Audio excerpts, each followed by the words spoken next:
أعوذ بالله من الشيطان الرجيم. ولن ترضى عنك اليهود ولا النصارى حتى تتبع ملتهم. قل إن هدى الله هو الهدى. ولئن اتبعت أهواءهم بعد الذي جاءك من العلم ما لك من الله من ولي ولا نصير. الذين آتيناهم الكتاب يتلونه حق تلاوته أولئك يؤمنون به. فمن يكفر به فأولئك هم الخاسرون.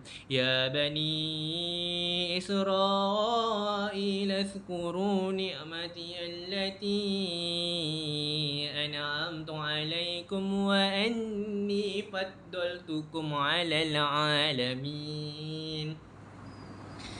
واتقوا يوما لا تجزي نفس عن نفس شيئا ولا يقبل منها عدل ولا تنفعها شفاعة ولا هم ينصرون.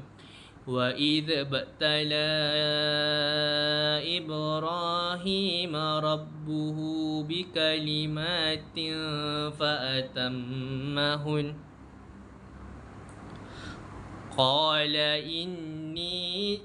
إني جاعلك للناس إماما.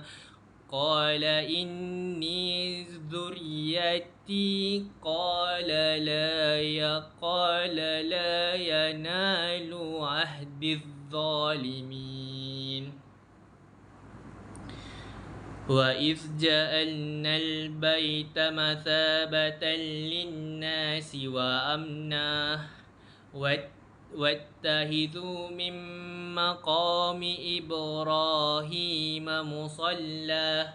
وعهدنا إلى إبراهيم وإسماعيل أن طهر بيتي للطائفين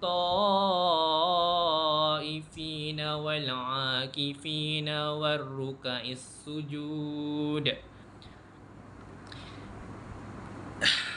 وإذ قال رب اجعل هذا بلدا آمنا وارزق أهله من الثمرات من آمن منهم بالله واليوم الآخر. قال ومن كفر فأمتعه قليلا ثم أضطره إلى